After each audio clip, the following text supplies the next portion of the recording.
بسم الله الرحمن الرحيم إلا تنصروه فقد نصره الله إذ أخرجه الذين كفروا ثاني اثنين إذ هما في الغار إذ يقول لصاحبه لا تحزن إن الله معنا. ആദരണീയരായ വിശ്വാസിനികളെ, കരുണാമയനായ അള്ളാഹുവിൻ്റെ നിയമനിർദ്ദേശങ്ങൾക്കനുസരിച്ച് നമ്മുടെ വളരെ ചെറുതും പരിമിതവുമായി ജീവിതം ചിട്ടപ്പെടുത്തണമെന്ന് ഒന്നാമതായി ഓർമ്മപ്പെടുത്തുകയാണ്. ചരിത്രത്തിൽ തുല്യതയില്ലാത്ത ഒരു മഹാവിസ്മയം നടന്നിട്ട് 1448 വർഷം പിന്നിടുകയാണ്. അന്ത്യപ്രവാചകൻ മുഹമ്മദ് നബി സല്ലല്ലാഹു അലൈഹി വസല്ലമ അള്ളാഹുവിൻ്റെ കൽപ്പന പ്രകാരം തൻ്റെ സ്വദേശത്ത് തന്നെ മതപ്രബോധനം, അള്ളാഹുവിൻ്റെ കൽപ്പനകൾ, ആയാത്തുകൾ ജനങ്ങളിലെത്തിക്കാൻ തുടങ്ങിയ സമയം മുതൽ വളരെ ക്രൂരമായ നിലയിലായിരുന്നു അവിടുത്തെ പ്രമാണിമാരായ ഖുറൈശികൾ പ്രവാചകനോട് പെരുമാറിയത്. അതുവരെ അൽ അമീൻ എന്ന് വിശേഷിപ്പിക്കപ്പെട്ട പ്രവാചകൻ സല്ലല്ലാഹു അലൈഹി വസല്ലമ അതോടുകൂടി ഇവർക്കെല്ലാം അനഭിമതനായി. പ്രവാചകൻ സല്ലല്ലാഹു അലൈഹി വസല്ലമ അള്ളാഹുവിൻ്റെ കൽപ്പന പ്രകാരം ദൗത്യം തുടർന്നുകൊണ്ടേയിരുന്നു. ചിലരെങ്കിലും ഇസ്ലാമിലേക്ക് ആകർഷിക്കപ്പെട്ടു. എന്നാൽ ആളുകൾ ഇസ്ലാമിലേക്ക് പോകുന്നു, തങ്ങളുടെ മതം കൈയൊഴിക്കുന്നു എന്ന് തിരിച്ചറിഞ്ഞ ഖുറൈശികളിലെ പ്രമുഖർ പ്രവാചകനെതിരെയും അനുയായികൾക്കെതിരെയും ഇസ്ലാമിലേക്ക് ആകൃഷ്ടരായ ആളുകൾക്കെതിരെയും ക്രൂരമായ രീതിയിൽ പെരുമാറാൻ തുടങ്ങി, അക്രമം അഴിച്ചുവിട്ടു. സുമയ്യ റളിയല്ലാഹു അൻഹ, അമ്മാർ റളിയല്ലാഹു അൻഹു എന്നിവരെ അതിക്രൂരമായ രീതിയിലാണ് അവർ കൊന്നുകളഞ്ഞത്. എന്നാൽ ഇസ്ലാം, അള്ളാഹുവിൻ്റെ വചനം ഉയർത്തിപ്പിടിച്ച പ്രവാചകൻ സല്ലല്ലാഹു അലൈഹി വസല്ലമക്ക് ആ സന്ദർഭത്തിൽ മറ്റൊന്നും ചെയ്യാൻ ഇല്ലായിരുന്നു. ക്ഷമിക്കൂ സഹോദരങ്ങളെ എന്ന പ്രഖ്യാപനമല്ലാതെ. പ്രവാചകൻ സല്ലല്ലാഹു അലൈഹി വസല്ലമയുടെ ദൗത്യം തുടർന്നുകൊണ്ടേയിരുന്നു. ആളുകൾ വന്നുകൊണ്ടേയിരുന്നു. ശത്രുക്കൾ അക്രമത്തിൻ്റെ സ്വഭാവവും രീതി മാറ്റിക്കൊണ്ടിരുന്നു. പ്രവാചകൻ സല്ലല്ലാഹു അലൈഹി വസല്ലമ അഭയം തേടി തൻ്റെ ബന്ധുക്കൾ താമസിക്കുന്ന തായിഫിലേക്ക് പോയപ്പോൾ അവിടെയുള്ള കുട്ടികളെ ഉപയോഗപ്പെടുത്തിക്കൊണ്ട് പ്രവാചകനെതിരെ കല്ലുകൾ എറിയുകയും പ്രവാചകന്റെ ശരീരത്തിൽ കല്ലുകൾ വീണ് ചോര ഒലിക്കുകയും ചെയ്ത സന്ദർഭം. അവിടെ വെച്ച് പോലും പ്രവാചകന് തിരിച്ചു വരേണ്ടി വന്നു. അങ്ങനെ ഭയാനകമെന്ന് വിശേഷിപ്പിക്കാവുന്ന രീതിയിലുള്ള ശത്രുക്കളുടെ ഇടപെടൽ കൊണ്ട് പ്രവാചകൻ സല്ലല്ലാഹു അലൈഹി വസല്ലമയെ സംരക്ഷിച്ചിരുന്ന അബൂ താലിബ് അടക്കമുള്ളവരുടെ വിയോഗവും കൂടി നടന്ന ശേഷം അള്ളാഹുവിൻ്റെ കൽപ്പനയുണ്ടായി ഹിജ്റ പോവാൻ. അതിനു മുമ്പേ തന്നെ ഏതാനും സഹാബികൾ അബുസീനിയയിലേക്ക് ഹിജ്റ പോയിരുന്നു 2 വട്ടം. ഇവിടെ പ്രവാചകൻ സല്ലല്ലാഹു അലൈഹി വസല്ലമയോടും ഹിജ്റ പോവാനുള്ള നിർദ്ദേശം അള്ളാഹു നൽകി. അങ്ങനെ മദീനയിലേക്ക് പ്രവാചകൻ സല്ലല്ലാഹു അലൈഹി വസല്ലമ ഹിജ്റ പോവാൻ ഒരുങ്ങുകയാണ്. ശത്രുക്കളെ സംബന്ധിച്ചിടത്തോളം ഹിജ്റയെക്കുറിച്ചുള്ള ഒരു അറിവ് അവർക്കില്ലായിരുന്നു. അവര് പ്രവാചകനെ എങ്ങനെയെങ്കിലും വധിച്ചു കളയണം, നമ്മുടെ അന്തസ്സും ഇസ്സത്തും ഒക്കെ പ്രവാചകന്റെ മുഹമ്മദിന്റെ ദൗത്യ നിർവഹണത്തിന്റെ ഭാഗമായി തകർന്നുകൊണ്ടിരിക്കുകയാണ് എന്ന മൂഢമായ ചിന്ത അവരെ അലട്ടിക്കൊണ്ടിരുന്നപ്പോൾ അവർക്ക് അവർ കൂടിയിരുന്ന് ആലോചിച്ചു പ്രവാചകനെ വധിച്ചു കളയണം. അങ്ങനെ ഒരു രാത്രിയിൽ പ്രവാചകൻ സല്ലല്ലാഹു അലൈഹി വസല്ലമയെ വധിക്കാനായി ഖുറൈശികളിലെ പ്രമുഖ ഗോത്രങ്ങളൊന്നടങ്കം അതിൻ്റെ ഓരോ പ്രതിനിധികളും വന്ന് പ്രവാചകന്റെ വീട് വളഞ്ഞു. പ്രവാചകൻ സല്ലല്ലാഹു അലൈഹി വസല്ലമ തൻ്റെ സഹോദര പുത്രൻ കൂടിയായ അലി റളിയല്ലാഹു അൻഹുവിനോട് പറഞ്ഞു, അലി, ഞാൻ പോവുകയാണ്. എനിക്ക് പകരക്കാരനായി ഈ കട്ടിലിൽ നീ ഉറങ്ങുന്നത് പോലെ കിടക്കണം. പ്രവാചകൻ ഇവിടെ തന്നെ ഉണ്ട് എന്നൊരു ധാരണ പുറത്തുള്ള ശത്രുക്കൾക്ക് ഉണ്ടാവണം. മാത്രമല്ല, പലരും അമാനത്തായി എൻ്റെ വശം പല മുതലുകളും ഏൽപ്പിച്ചിട്ടുണ്ട്. അതൊക്കെ യഥാവിധി അവർക്ക് എത്തിച്ചു കൊടുക്കണം. അമാനത്ത് കൃത്യതയോടെ അവരെ തിരിച്ചേൽപ്പിക്കണം. അതും പറഞ്ഞ് പ്രവാചകൻ സല്ലല്ലാഹു അലൈഹി വസല്ലമ അള്ളാഹുവിന്റെ അപാരമായ അനുഗ്രഹത്താൽ പുറത്തിറങ്ങുകയും ഒരു പിടി മണ്ണ് വാരി വലിച്ചെറിയുകയും ആ മണ്ണ് കൊണ്ട് അവരുടെ ശത്രുക്കളുടെ കണ്ണുകൾ കാണാതായി പോവുകയും അങ്ങനെ പ്രവാചകൻ രക്ഷപ്പെടുകയും ചെയ്തു. അബൂബക്കർ സിദ്ദീഖ് റളിയല്ലാഹു അൻഹുവിന്റെ തന്റെ പ്രിയപ്പെട്ട സുഹൃത്ത് അബൂബക്കർ സിദ്ദീഖ് റളിയല്ലാഹു അൻഹുവിന്റെ വീട്ടിലേക്ക് പോയ പ്രവാചകൻ അവിടുന്ന് രണ്ടുപേരും കൂടി സൗർ ഗുഹയിലേക്ക് പോവുകയാണ്. മദീന തെക്ക് ഭാഗത്താണെങ്കിൽ സൗർ ഗുഹ വടക്ക് ഭാഗത്താണ്. മദീനയിലേക്ക് പ്രവാചകൻ രക്ഷപ്പെട്ടേക്കുമെന്ന് കരുതി ശത്രുക്കളായിരുന്ന ആളുകൾ തെക്ക് ഭാഗത്തേക്ക് പോകാനും അന്വേഷിക്കാനും സാധ്യതയുണ്ട് എന്ന് തിരിച്ചറിഞ്ഞുകൊണ്ട് തന്നെ അവർ നേരെ വടക്കോട്ടേക്ക് എതിർ ദിശയിലുള്ള സൗർ ഗുഹയിലേക്കാണ് പോയത്. അവിടെ അവർ എത്തിപ്പെട്ടു. പ്രവാചകൻ സല്ലല്ലാഹു അലൈഹി വസല്ലമയും അബൂബക്കർ സിദ്ദീഖ് റളിയല്ലാഹു അൻഹുവും വളരെ കണിശമായ രീതിയിൽ രൂപകൽപ്പന ചെയ്തതിന്റെ ഫലമായിട്ടായിരുന്നു ആ യാത്ര. കേവലം മുന്നിൽ കണ്ട ഗുഹയിലേക്ക് കയറിപ്പോവുകയായിരുന്നില്ല, ആസൂത്രണം നടത്തിക്കൊണ്ടായിരുന്നു പ്രവാചകനും അബൂബക്കർ സിദ്ദീഖ് റളിയല്ലാഹു അൻഹും ആ ഗുഹയിലേക്ക് എത്തിപ്പെടുന്നത്.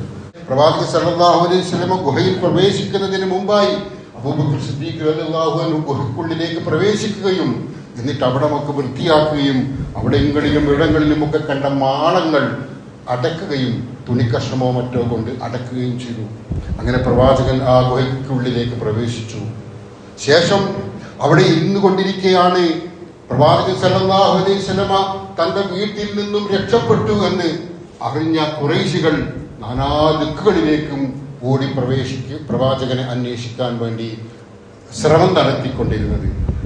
ശത്രുക്കൾ അവസാനം ഓടിയെത്തിയത് സൗർ ഗുഹയുടെ മുഖത്തായിരുന്നു. അവരുടെ കാൽപാദങ്ങൾ അതിനുള്ളിലിരുന്ന് അബൂബക്കർ സിദ്ദീഖ് റളിയല്ലാഹു അൻഹുവിന് വ്യക്തമായി കാണാമായിരുന്നു. അബൂബക്കർ സിദ്ദീഖ് റളിയല്ലാഹു അൻഹു ഭയപ്പെട്ടു പോയി, ഭയന്ന് വിറച്ചുപോയി. പ്രവാചകൻ സല്ലല്ലാഹു അലൈഹി വസല്ലമ യോട് അദ്ദേഹം പറഞ്ഞു, പ്രവാചകരെ, ഇതാ ശത്രുക്കൾ, അവരെങ്ങാനും ഒന്ന് കുനിഞ്ഞ് തിരിഞ്ഞു നോക്കിയാൽ നമ്മളെ കാണുമല്ലോ പ്രവാചകരെ എന്ന് പറഞ്ഞപ്പോ പ്രവാചകൻ പുഞ്ചിരിച്ചുകൊണ്ട് പറഞ്ഞൊരു മറുപടിയുണ്ട്. പ്രവാചകൻ പുഞ്ചിരിച്ചുകൊണ്ട് അബൂബക്കർ സിദ്ദീഖ് റളിയല്ലാഹു അൻഹുവിനോട് പറയാണ്, നമ്മൾ രണ്ടുപേർക്കുമൊപ്പം മൂന്നാമനായി അള്ളാഹു ഉണ്ട് എന്ന വസ്തുത നീ അറിയാതെ പോയോ അബൂബക്കറെ? വിശുദ്ധ ഖുർആന്റെ വചനമിറങ്ങി, ഇല്ലാ തൻസുറൂഹു ഫഖദ് നസറഹുല്ലാഹ് ഇദ് അഖ്റജഹു അല്ലദീന കഫറൂ ഥാനിയ ഇസ്നൈനി ഇദ് ഹുമാ ഫിൽ ഗാരി ഇദ് യഖൂലു ലിസാഹിബിഹി ലാ തഹ്സൻ ഇന്നല്ലാഹ മഅനാ ഫഅൻസലല്ലാഹു സകീനതഹു അലൈഹി. നിങ്ങൾ അദ്ദേഹത്തെ സഹായിക്കുന്നില്ലെങ്കിൽ സത്യനിഷേധികൾ അദ്ദേഹത്തെ പുറത്താക്കിയ സന്ദർഭത്തിൽ അദ്ദേഹം രണ്ടുപേരിൽ ഒരാളായിരുന്നു. അഥവാ മുഹമ്മദ് നബി സല്ലല്ലാഹു അലൈഹി വസല്ലമയെ കുറിച്ച് പറയുകയാണ്. ഒന്ന് മുഹമ്മദ് നബി സല്ലല്ലാഹു അലൈഹി വസല്ലമയും ഒന്ന് അബൂബക്കർ സിദ്ദീഖ് റളിയല്ലാഹു അൻഹുവും. അവർ രണ്ടുപേരിൽ ഒരാളായി, പ്രവാചകൻ രണ്ടുപേരിൽ ഒരാളായിരുന്ന സന്ദർഭത്തിൽ, അഥവാ അവർ രണ്ടുപേരും, അഥവാ നബിയും അബൂബക്കർ സിദ്ദീഖ് റളിയല്ലാഹു അൻഹും ആ ഗുഹയിലായിരുന്നപ്പോൾ അല്ലാഹു അവരെ സഹായിച്ചിട്ടുണ്ട്. മൂന്നാമനായി അല്ലാഹു ഉണ്ട് എന്ന് പ്രവാചകൻ സല്ലല്ലാഹു അലൈഹി വസല്ലമ അബൂബക്കർ സിദ്ദീഖ് റളിയല്ലാഹു അൻഹുവിനോട് ഭയദേശമെന്നെ പറഞ്ഞു കൊടുത്തു. ഖുർആൻ വചനം ഇറങ്ങിയാണ്, ലാ തഹസൻ ഇന്നല്ലാഹ മഅനാ. നീ ബേജാറാവണ്ട, നീ ഭയപ്പെടേണ്ട അബൂബക്കറെ, നീ ദുഃഖിക്കേണ്ട, തീർച്ചയായും അല്ലാഹു നമ്മുടെ കൂടെയുണ്ട്. നമ്മൾ രണ്ടുപേരാണ് ഇവിടെ. ഭൂമുഖത്ത് ഗുഹയുടെ പുറത്ത് ശത്രുക്കൾ സർവസന്നാഹങ്ങളോടെ വന്നിരിക്കുകയാണ്. അവരെങ്ങാനും നമ്മളെ കണ്ടാൽ നമ്മളെ കൊന്നുകളഞ്ഞേക്കാം എന്നാണ് നീ ധരിക്കുന്നത്. സംഭവിച്ചേക്കാം. പക്ഷേ അള്ളാഹു നമ്മുടെ കൂടെയുള്ളത് കൊണ്ട് തന്നെ ധൈര്യമായിരിക്കൂ, നീ വ്യസനിക്കേണ്ട, നീ ദുഃഖിക്കേണ്ട എന്നും അള്ളാഹുവിന്റെ ദൂതൻ അബൂബക്കർ സിദ്ദീഖ് റളിയല്ലാഹു അൻഹുവിനോട് പറഞ്ഞു കൊടുത്ത് അദ്ദേഹത്തെ ആശ്വസിപ്പിച്ചു. ഫഅൻസലല്ലാഹു സകീനത്തുഹു അലൈഹി, അപ്പോൾ അള്ളാഹു തന്റെ വകയായുള്ള സമാധാനം അദ്ദേഹത്തിന് ഇറക്കിക്കൊടുത്തു. അള്ളാഹു അവരെ സമാധാനിപ്പിച്ചു, ബേജാറില്ലാത്ത ഒരവസ്ഥ നൽകി. അങ്ങനെ അവർ 3 ദിവസത്തോളമാണ്, 3 പകലും 3 രാത്രിയുമാണ് സൗർ ഗുഹയിൽ തങ്ങിയത്. ഇവർക്ക് ഭക്ഷണം വേണം. നേരത്തെ തന്നെ സൗർ ഗുഹയിലെത്തും മുമ്പ് അബൂബക്കർ സിദ്ദീഖ് റളിയല്ലാഹു അൻഹു തന്റെ മകൾ അസ്മാ റളിയല്ലാഹു അൻഹുവിനെ ചുമതലപ്പെടുത്തിയിരുന്നു ഭക്ഷണം എത്തിക്കാൻ. അവർ രാത്രി ഈ ഗുഹയിലേക്ക് വന്ന് ഭക്ഷണം എത്തിച്ചു കൊടുക്കുമായിരുന്നു. അബൂബക്കർ സിദ്ദീഖ് റളിയല്ലാഹു അൻഹുവിന്റെ മകൻ അബ്ദുള്ളയോട് അബൂബക്കർ സിദ്ദീഖ് റളിയല്ലാഹു അൻഹു മറ്റൊരു കാര്യം കൂടി ഏൽപ്പിച്ചിരുന്നു. നാട്ടിലെ ചലനങ്ങൾ, ഖുറൈശികളുടെ നീക്കങ്ങൾ, പ്രവാചകൻ അപ്രത്യക്ഷനായ ശേഷമുള്ള ഖുറൈശികളുടെ പരിപാടികൾ എന്തൊക്കെയാണെന്ന് അറിയിച്ചു തരണം. അതും അദ്ദേഹം രാത്രി ആരും അറിയാതെ, ആരും കാണാതെ ഗുഹയിൽ പോയി പ്രവാചകനെ അറിയിച്ചു കൊണ്ടിരുന്നു. അങ്ങനെ രാത്രി അവർ ഗുഹയിൽ പോയി മകൾ ഭക്ഷണം എത്തിക്കുകയും മകൻ വിവരങ്ങൾ അറിയിച്ചു കൊടുക്കുകയും ചെയ്തു. പിറ്റേന്ന് രാവിലെ അല്ലെങ്കിൽ പിറ്റേ ദിവസം ആ വഴിയിൽ അവിടെ വന്നുകൊണ്ടിരുന്ന അവരുടെ കാൽപ്പാടുകൾ മായ്ച്ചു കളയാൻ വേണ്ടി അബൂബക്കർ സിദ്ദീഖ് റളിയല്ലാഹു അൻഹുവിന്റെ ഭൃത്യനായിരുന്ന ആമിർ ബിൻ ഹുദൈഫ അദ്ദേഹം ആടുമായി ആ വഴിയിലൂടെ പോകും. ആട് നടന്നിട്ട് ആടിന്റെ കാൽപ്പാടുകൾ കൊണ്ട് മറ്റവർ നടന്നുപോയ കാൽപ്പാടുകൾ മാഞ്ഞു പോകുമായിരുന്നു. ഈ ആട്ടിൻപാൽ കുടിക്കാനും അദ്ദേഹം അവസരം കൊടുത്തിരുന്നു. അങ്ങനെ അവർ 3 ദിവസമാണ് ആ സൗർ ഗുഹയിൽ താമസിച്ചത്. അതിനുശേഷം 4ാമത്തെ ദിവസം രാവിലെ അബൂബക്കർ സിദ്ദീഖ് റളിയല്ലാഹു അൻഹുവിന്റെ തീരുമാനപ്രകാരം അബ്ദുല്ലാഹി ബിൻ ഉറൈഖത്ത് എന്ന മുസ്ലിം അല്ലാത്ത ഒരു മനുഷ്യൻ, ജൂതനായ ഒരു മനുഷ്യൻ, അദ്ദേഹത്തിന് നേരെയുള്ള മദീനയിലേക്കുള്ള വഴിക്ക് പുറമെ ദുർഘടമായ എളുപ്പമുള്ള വഴിയും അറിയാമായിരുന്നു. അദ്ദേഹത്തെ ഉപയോഗപ്പെടുത്തി അദ്ദേഹം ഒട്ടകവുമായി വന്നു. 4ാമത്തെ ദിവസം അങ്ങനെ അബൂബക്കർ സിദ്ദീഖ് റളിയല്ലാഹു അൻഹുവിനോടൊപ്പം പ്രവാചകൻ സല്ലല്ലാഹു അലൈഹി വസല്ലമ മദീനയിലേക്ക് പോയി. പ്രവാചകൻ സല്ലല്ലാഹു അലൈഹി വസല്ലമയുടെ യാത്ര തുടരുകയാണ്. അതിനിടയിൽ മുഹമ്മദിനെ കണ്ടുകിട്ടിയാൽ, അബൂബക്കറിനെ കണ്ടുകിട്ടിയാൽ 100 ഒട്ടകം ഇനാം നൽകാമെന്ന ഖുറൈശികളുടെ പ്രഖ്യാപനം കേട്ട് പലരും എന്താ പറയാ, പ്രവാചകൻ സല്ലല്ലാഹു അലൈഹി വസല്ലമയെ പിടിക്കാൻ വേണ്ടി നട്ടോട്ടം ഓടിക്കൊണ്ടിരുന്നു. അങ്ങനെ സുറാഖത്ത് ബിൻ മാലിക് എന്ന വ്യക്തി കുതിരപ്പുറത്ത് ഇങ്ങനെ അന്വേഷിച്ചു കൊണ്ടിരിക്കുകയാണ്. ദൂരെ അയാൾ കാണുകയാണ് പ്രവാചകൻ സല്ലല്ലാഹു അലൈഹി വസല്ലമയും അബൂബക്കർ സിദ്ദീഖ് റളിയല്ലാഹു അൻഹു ഒട്ടകപ്പുറത്ത് പോകുന്നത്. ഇദ്ദേഹം പിന്തുടർന്നു. വളരെ വേഗത്തിൽ ഇദ്ദേഹം പിന്തുടർന്നു. ഇദ്ദേഹത്തിന് വല്ലാത്തൊരു സന്തോഷം, പ്രവാചകനെ ഇപ്പൊ പിടിക്കാൻ കഴിയും, 100 ഒട്ടകത്തെ തനിക്ക് ലഭിക്കുമെന്ന സന്തോഷാധിക്യത്താൽ വളരെ വേഗത്തിൽ ഒട്ടകവുമായി പ്രവാചകന്റെ പിന്നാലെ പ്രവാചകനെ പിടിക്കാൻ വേണ്ടി ഈ മനുഷ്യൻ, സുറാഖത്ത് എന്ന മനുഷ്യൻ ഓടിപ്പോയി. പക്ഷേ പടച്ചവന്റെ അനുഗ്രഹം അവിടെ പെയ്തിറങ്ങി. ആ കുതിരപ്പുറത്തായിരുന്നു അദ്ദേഹം വന്നിരുന്നത്. ആ കുതിരയുടെ മുൻകാലുകൾ രണ്ടും ആ മണൽപ്പരപ്പിലേക്ക് താഴ്ന്നുപോയി. അങ്ങനെ ഇദ്ദേഹം കുതിരപ്പുറത്ത് നിന്ന് താഴേക്ക് വീണു. 3 വട്ടം ഇത് ആവർത്തിച്ചു. വീണ്ടും കുതിരയെ എഴുന്നേൽപ്പിച്ച് ഇദ്ദേഹം കുതിരപ്പുറത്ത് കയറി വീണ്ടും പ്രവാചകനെ പിടിക്കാൻ ശ്രമിച്ചു. പിന്നെയും കുതിര ഇതേ രീതിയിൽ വീണ്ടും 3 വട്ടം ആവർത്തിച്ചപ്പോൾ സുറാഖത്തിന് മനസ്സിലായി ഇത് പടച്ചവന്റെ സംരക്ഷണത്തിന്റെ ഭാഗമായി സംഭവിക്കുന്നതാണ് എന്ന് മനസ്സിലാവുകയും അദ്ദേഹം ഖേദപൂർവ്വം പ്രവാചകൻ സല്ലല്ലാഹു അലൈഹി വസല്ലമയോട് മാപ്പപേക്ഷിക്കുകയും ചെയ്തു. അദ്ദേഹം മാപ്പപേക്ഷിക്കുന്ന സന്ദർഭത്തിൽ പ്രവാചകൻ സല്ലല്ലാഹു അലൈഹി വസല്ലം പറയുകയാണ്, സുറാഖത്തെ, നീ അറിയണം, ഇന്നത്തെ ലോകശക്തിയായ പേർഷ്യൻ രാജാവ് കിസ്റായുടെ സ്വർണവളകൾ നിന്റെ കൈകളിൽ അണിയുന്ന കാലം വരാനിരിക്കുന്നു കേട്ടോ.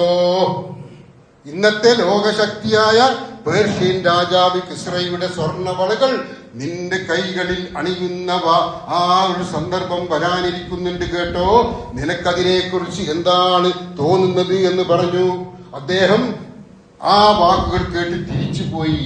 പിൽക്കാലത്ത് ഉമർ റളിയല്ലാഹുവിന്റെ കാലത്ത് ഇത് യാഥാർത്ഥ്യമാകുകയും ചെയ്തു. അതിനിടയിൽ ഇദ്ദേഹം മുസ്ലിമായി തീർന്നു.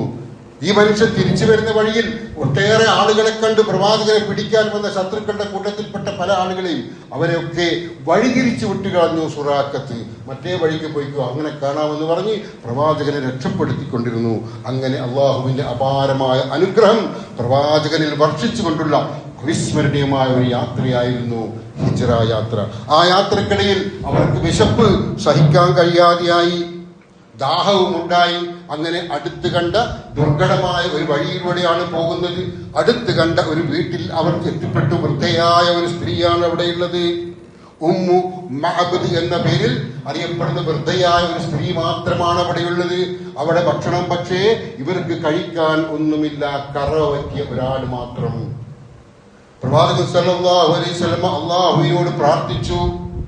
ബിസ്മി ചൊല്ലി ആ ആടിനെ കറന്നു.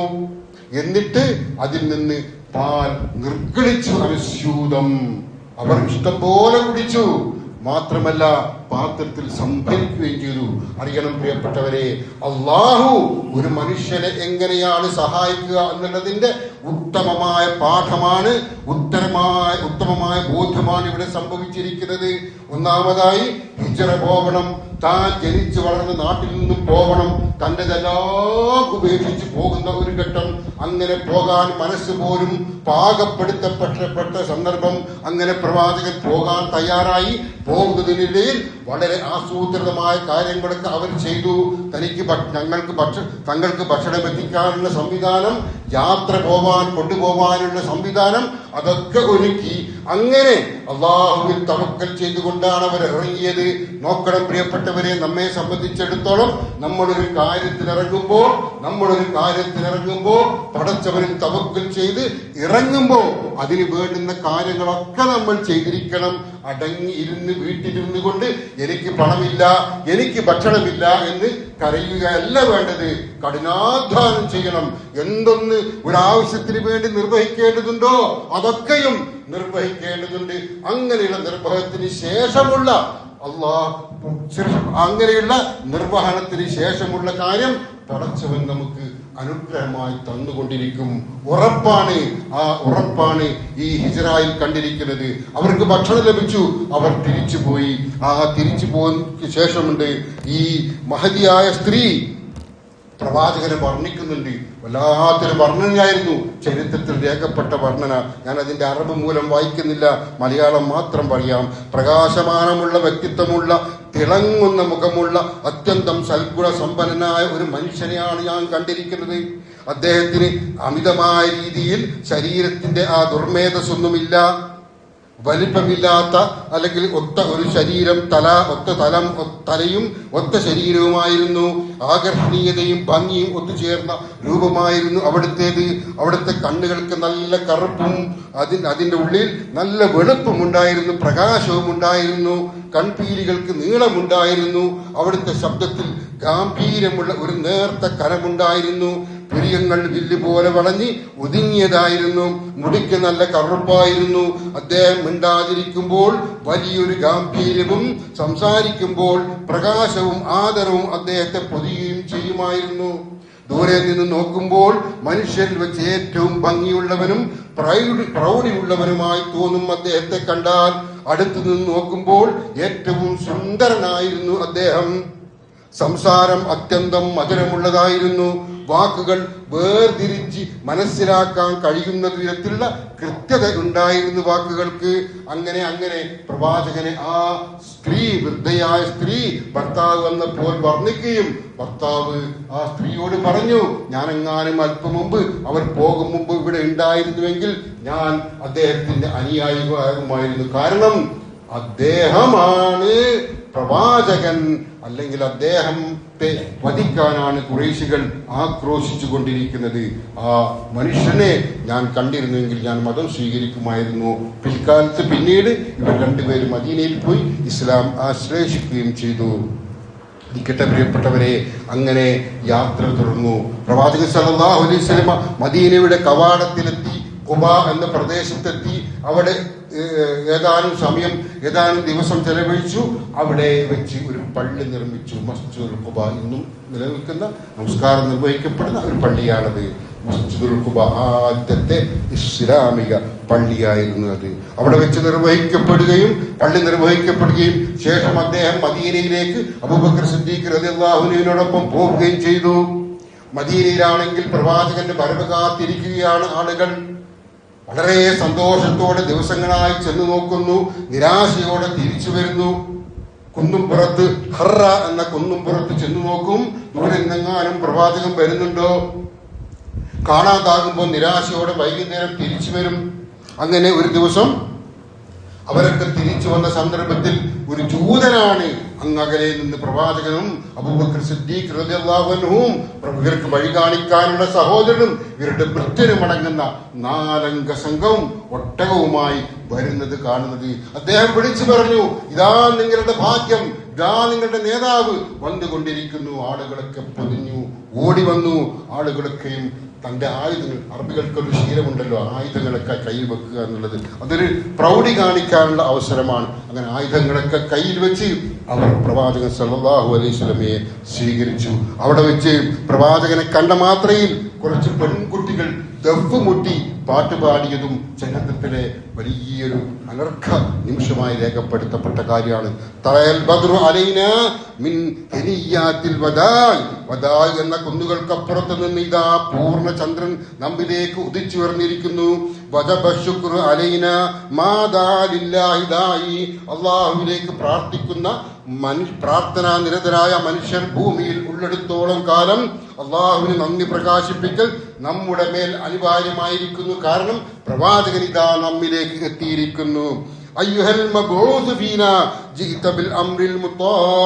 ഞങ്ങളിലേക്ക് നിയോഗിക്കപ്പെട്ടവനായ ഓ പ്രവാചകരെ, അനുസരിക്കപ്പെടേണ്ട ഉന്നതമായ കൽപ്പനകളുമായാണ്, ദിവ്യ സന്ദേശങ്ങളുമായാണ് അങ്ങ് എത്തിച്ചേർന്നിരിക്കുന്നത്. അങ്ങയുടെ വരവ് കൊണ്ട് മദീന നഗരത്തെ അങ്ങ് ആദരിച്ചിരിക്കുകയാണ്. അള്ളാഹുവിലേക്ക് ക്ഷണിക്കുന്നവരിൽ ഉത്തമനായ പ്രവാചകരെ, അങ്ങേക്കിതാ മദീനയിലേക്ക് ഹൃദ്യമായ സ്വാഗതം. അങ്ങനെ കവിത തുടരുകയാണ്. അവരൊക്കെ മുട്ടി പ്രവാചകൻ സല്ലല്ലാഹു അലൈഹി വസല്ലമയെ സ്വീകരിച്ചു. അതിനിടയിൽ ഇവരിൽ നിന്നും ഒരു വരി കൂടി ഉണ്ടായി. നാളെയുടെ ഭാവിയുടെ കാര്യങ്ങൾ, നടക്കാൻ പോകുന്ന കാര്യങ്ങൾ വ്യക്തമായി അറിയുന്ന പ്രവാചകനാണിത്. അത് കേട്ട മാത്രമേ പ്രവാചകൻ സല്ലല്ലാഹു അലൈഹി വസല്ലമ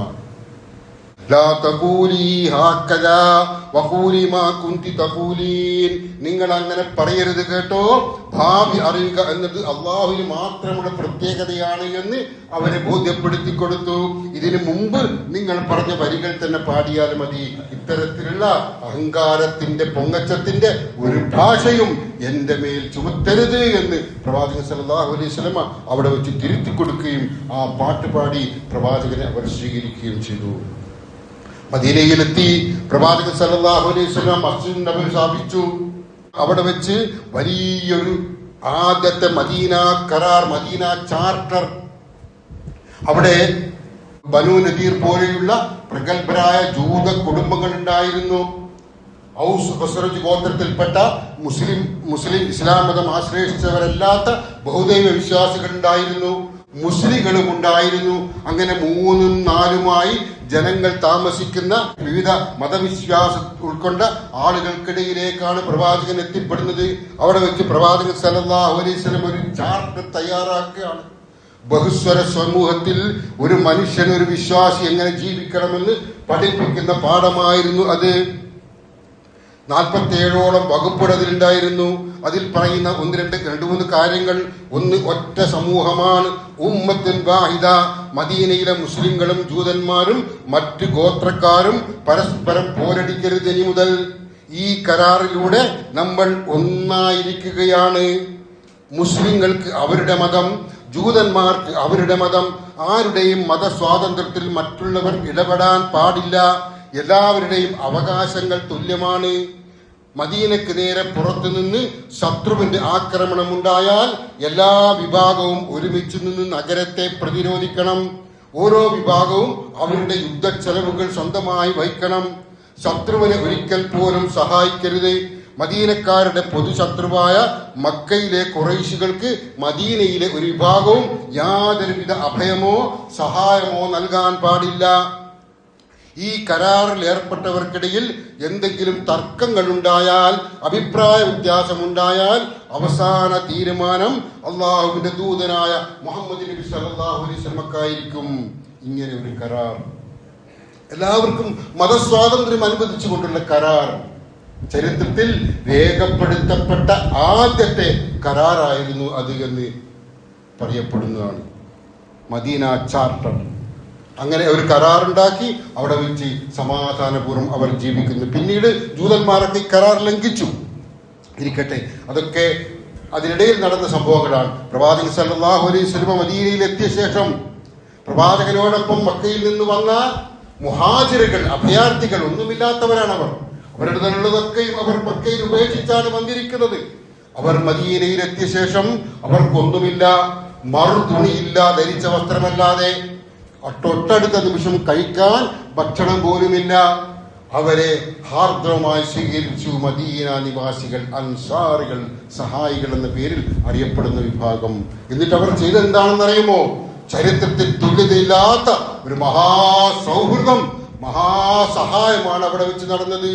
പലരും തന്റെ വീടിന്റെ പകുതി മുഹാജിറുകൾക്ക് കൊടുത്തു. അതായത് ഓരോരുത്തരും ഓരോ മുഹാജിറുകൾ ഏറ്റെടുത്തു. എന്നിട്ട് തന്റെ വീടിന്റെ പകുതി അവകാശം തന്നെ അവർക്ക് കൊടുത്തു. പലരും സ്വത്തിന്റെ പകുതി അവർക്ക് കൊടുത്തു. പലരും തങ്ങൾ ചെയ്തുകൊണ്ടിരിക്കുന്ന കൃഷിയിടത്തിന്റെ പാതി അവർക്ക് കൊടുത്തു. അത്ഭുതകരമായിരുന്നു ആ സഹായം. അവിടുത്തെ മദീന നിവാസികളൊക്കെ പണക്കാരായിരുന്നില്ല, ദരിദ്രന്മാരായിരുന്നു. ഒരു നേരത്തെ ഭക്ഷണം പോലും കഴിക്കാൻ കഴിയാത്ത ദരിദ്രന്മാരവരുണ്ടായിരുന്നു. അവർ പോലും തങ്ങളുടെ ചെറിയ ഭക്ഷണം പോലും പകുതി മറ്റുള്ളവർക്ക് കൊടുത്തുകൊണ്ടായിരുന്നു ജീവിച്ചു പോയത്. അവരൊക്കെ വിശുദ്ധ ഖുർആൻ തന്നെ അനുസ്മരിക്കുന്നുണ്ട്, അവരൊക്കെ അഭിനന്ദിക്കുന്നുണ്ട്. ആ ആയത്തുകളിലേക്കൊന്നും പോകുന്നില്ല. അറിയണം പ്രിയപ്പെട്ടവരെ, ഹിജ്റ എന്നുള്ളത് ഒരു ദൗത്യ നിർവഹണത്തിന് നാം ഇറങ്ങുമ്പോൾ നിർവഹിക്കേണ്ട ആസൂത്രണവും പടച്ചവനുള്ള തവക്കലും ഒപ്പം ആ തവക്കലും ചേർന്നുകൊണ്ടുള്ള ദൗത്യ നിർവഹണത്തിൽ അള്ളാഹുവിന്റെ സഹായം വന്നുകൊണ്ടേയിരിക്കും എന്നൊരു പാഠമാണ്.